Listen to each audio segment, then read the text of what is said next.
ઉનાળો આવી ગયો છે અને કેરીની સિઝન આવી ગઈ છે, તો એની માટે આપણે મેંગો મિલ્કશેક બનાવવું તો જરૂરી જ છે. એ તો બનાવવું જ પડશે ને. તો એની માટે આપણે બધું સામગ્રી જોવાની છે. નમસ્તે મિત્રો, શ્રી શિવાય નમસ્તુભ્યમ. હું ખત્રી કવિતા આજે તમારી માટે લઈને આવી રહી છું મેંગો મિલ્કશેક. તો તેની રેસીપી નિહાળવા માટે મારી ચેનલને લાઇક, શેર અને સબસ્ક્રાઇબ કરવાનું ભૂલતા નહીં, જેથી તમને મારા નાના વિડીયોની નોટિફિકેશન મળતી રહેશે. તો હવે આપણે સામગ્રી જોઈ લઈએ. તો મેં 500 મિલી જેટલું દૂધ લીધેલું છે, એક પાકી કેરી લીધેલી છે,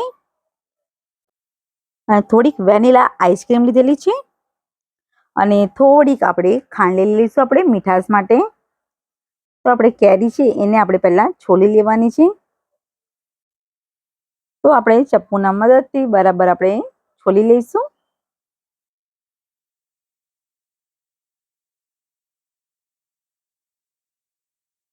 તો આપણે આ કેરી કમ્પ્લીટ રીતે છોલાઈ ગઈ છે અને વચ્ચેથી આપણે આવી રીતે કટ કરી લઈશું. તો એના ટુકડા આપણે મિક્સર જારમાં જ આપણે અંદર બધા ઉમેરી લઈશું.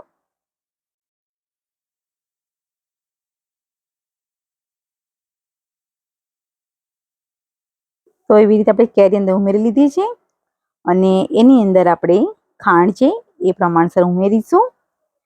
કેરી મીઠી જ છે અને થોડીક આઈસ્ક્રીમ. અને જો તમારે આઈસ્ક્રીમ ના ઉમેરવી હોય તો તમે ખાલી દૂધ પણ ઉમેરી શકો છો. તો કમ્પ્લીટ રીતે બંધ કરીશું, પણ ઊભા રહો 1 મિનિટ. આપણે બરફના ટુકડા નાખવાના તો ભૂલી જ ગયા છે. એ તો નાખવા જ પડશે, કેમ કે એના વગર તો મેંગો મિલ્કશેક મજા જ નહીં આવે. તો આપણે બરાબર આપણે પેક કરી લઈશું અને મિક્સર જારમાં આપણે એને જ્યુસ બનાવી લઈશું. તો આપણો દૂધ અને આઈસ્ક્રીમ બધું કમ્પ્લીટ રીતે વધારે પડતું ઉમેર્યું છે એમ તો, પણ એનો કલર આપણે એકદમ લાઇટ છે, તો આપણે એની માટે થોડોક આપણે કલર ઉમેરીશું. અને જો તમારે કલર ના ઉમેરવો હોય તો ચાલશે, એમ કે એકદમ લાઇટ કલર દેખાય છે એટલા માટે હું થોડુંક કલર માટે ઉમેરું છું. તો આપણો મેંગો મિલ્કશેક એકદમ સરસ રીતે રેડી થઈ ગયેલો છે. તો તમે જોઈ શકો છો એકદમ સરસ અને ટેસ્ટી બનેલો છે. તો આપણે એને કાઢી લઈશું નીચે.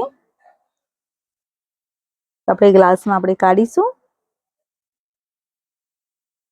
અને એની અંદર થોડીક આઈસ્ક્રીમ અંદર ઉમેરીશું.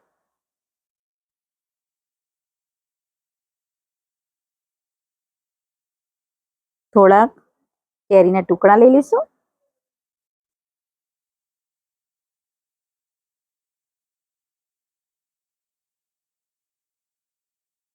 અને થોડા કાજુના ટુકડા પણ લઈ લઈશું.